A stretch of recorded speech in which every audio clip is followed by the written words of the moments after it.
Cordiais saudações, pessoal. Meu nome é Jefferson, técnico da Máximas Tech. O aparelho em questão é um Redmi Note 7. E qual o problema dele? No caso, o lojista, ele informa que o celular ele não dá imagem. Mas a gente vai ver que o celular dá imagem e o problema dele é de backlight.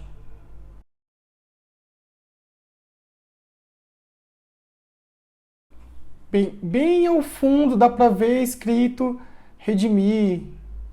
E posteriormente a gente vai ver o logo da Mi. Aqui, a MIUI. Certo, então eu fiz uma análise prévia do aparelho e já verifiquei ali onde tem um problema. E os técnicos de bancada aí, né, o pessoal sabe que é recorrente esse aparelho apresentar essa falha.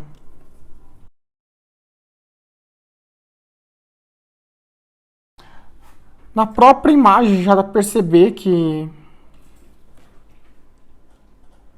esse capacitor que está no centro da imagem, ele está com um aspecto diferente. E se a gente for verificar a continuidade aqui,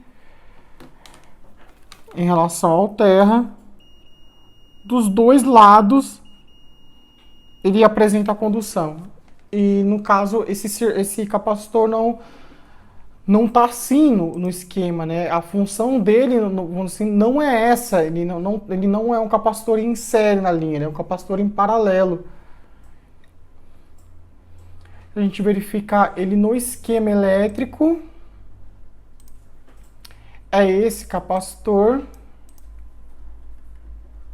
o C929, então a gente pesquisa ele aqui, né? C929. E tá aqui o capacitor, certo? E ele é um capacitor de 4.7 microfarads. A gente tem que se atentar à tensão que ele trabalha, que não mostra, mas a gente sabe, né? A tensão que ele trabalha é aproximadamente 20, 25 volts. Então, como a gente faz para encontrar outro? O circuito, como a gente informa aí, e é uma das estratégias para fazer reparo em celular que não tem esquema, é o característico, né? Então a gente sabe que esse circuito aqui, né, é um boost converter e esse capacitor normalmente ele tem esse valor e no caso a tensão com a qual ele trabalha é normalmente 20, 25 volts. Por quê? Porque é mais ou menos a alimentação da linha, certo? Então se a gente for na placa, por exemplo, de um Moto G4 Plus, a gente observa o mesmo capacitor, né, de 4.7 microfarad, só que aqui também não diz a tolerância, mas vamos dizer assim que fica implícito, né, pelas informações que você já tem. No caso, você sabe que é uma linha, no caso é a alimentação do display aqui, no caso a linha de anodo. Então aqui vai ter exatamente 20, 25 volts, depende do aparelho. Então a gente vai fazer a substituição dele e observar o resultado. No caso, eu já deixei o capacitor separado aqui.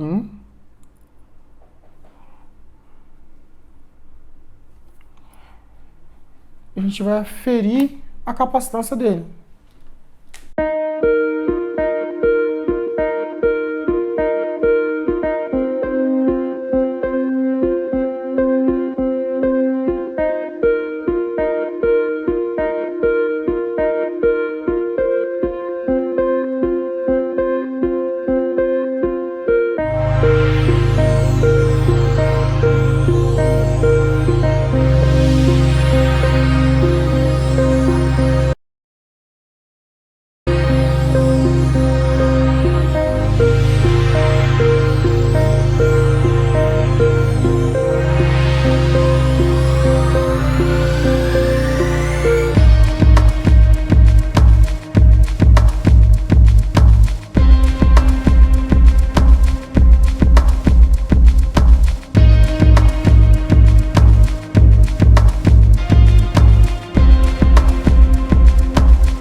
Bem, a gente pegou outro capacitor, eu já sabia a posição dele, porque o primeiro ele se teletransportou, e a gente vai verificar aqui no caso a capacitância dele.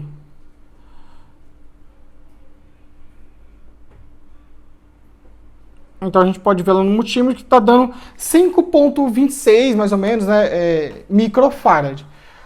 Ele diz que é de 4,7, mas o componente ele tem a tolerância dele. Verificar novamente e mostrar que esse capacitor está em curto.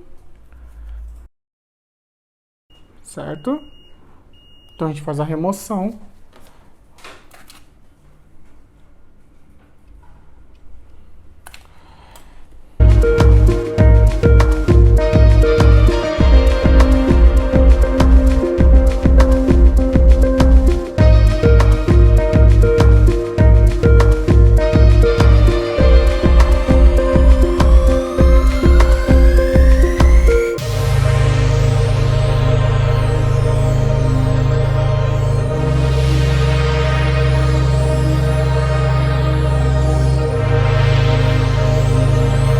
Então a gente removeu o capacitor da linha e agora não pode mais apresentar curto.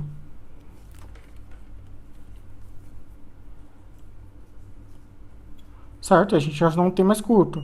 O outro lado é terra. E a gente não tem mais curto.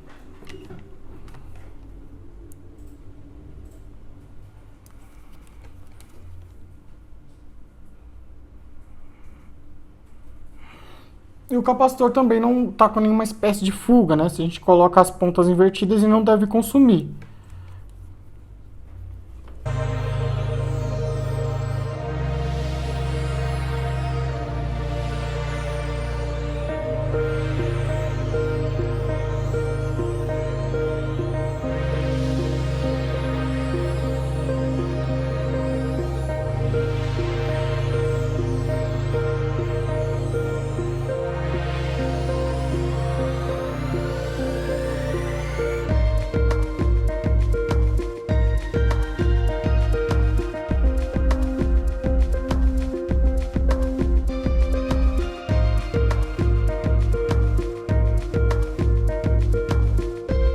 A gente fez a substituição do capacitor, a gente removeu o curto, mas o aparelho ele continua com a falha.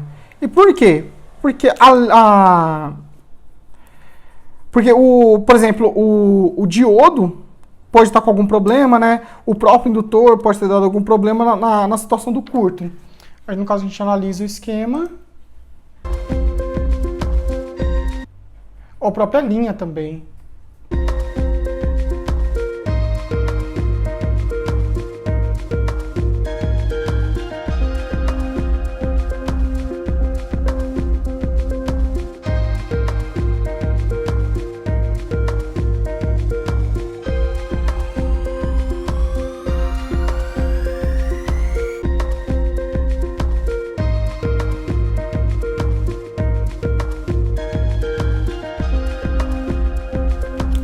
Só de conectar a bateria tem que ter tensão na linha do anodo, que é a tensão da bateria.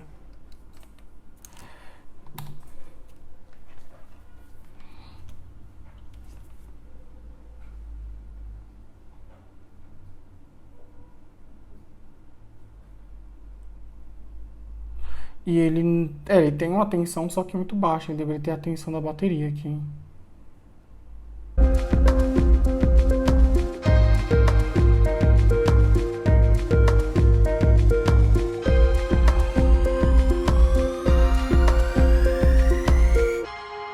Bem, nesse caso o indutor está rompido. Ele não apresenta condução alguma quando coloca em escala de continuidade. De continuidade. Então não vai fazer o papel, né?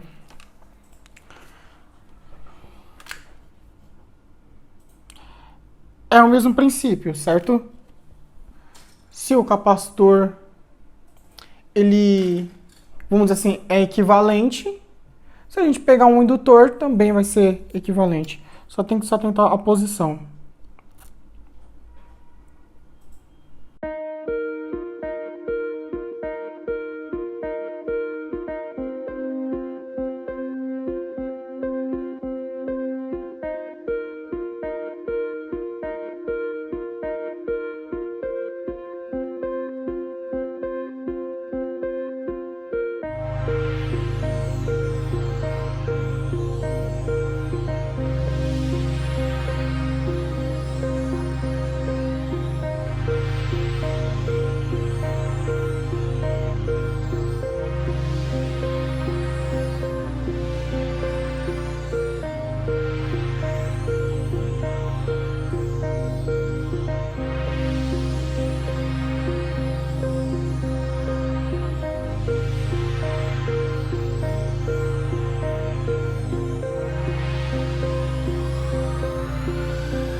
Agora a gente vai ferir novamente o indutor e ver o comportamento que ele deveria ter. Exatamente esse. O multímetro ele deveria indicar a continuidade da bobina, sendo que nesse caso aqui, essa era a bobina dele, ele não tem essa continuidade. A gente afere que não tem, então provavelmente aqui internamente dela tá rompida.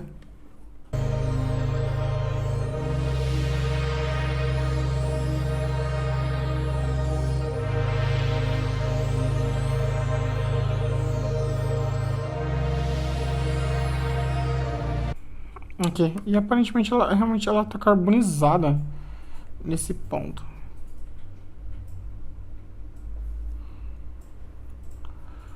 Nesse ponto aqui. Então ela rompeu.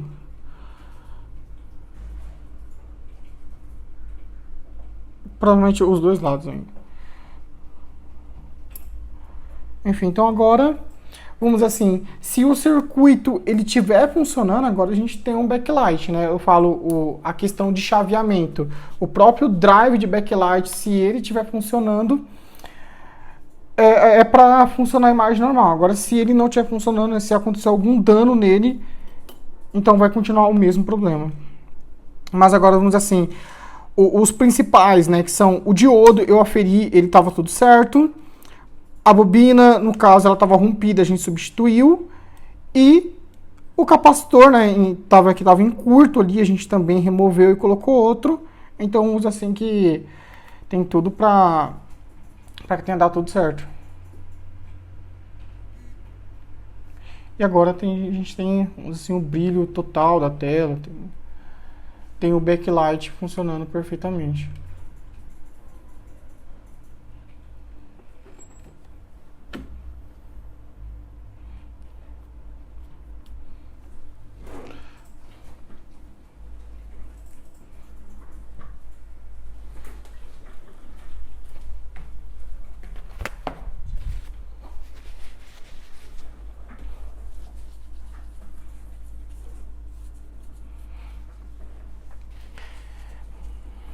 Então é isso, pessoal. O reparo ele foi relativamente simples, vamos dizer assim, pelo menos no meu ponto de vista, o mais interessante aqui é realmente isso, sabe? Começar a entender a topologia de um circuito e a partir daí começar a se virar, saber de onde você pode tirar um indutor, saber de onde você pode tirar, seja qual for o componente, né? Você sabe que você tem outros meios, você pode tirar de uma outra placa doadora.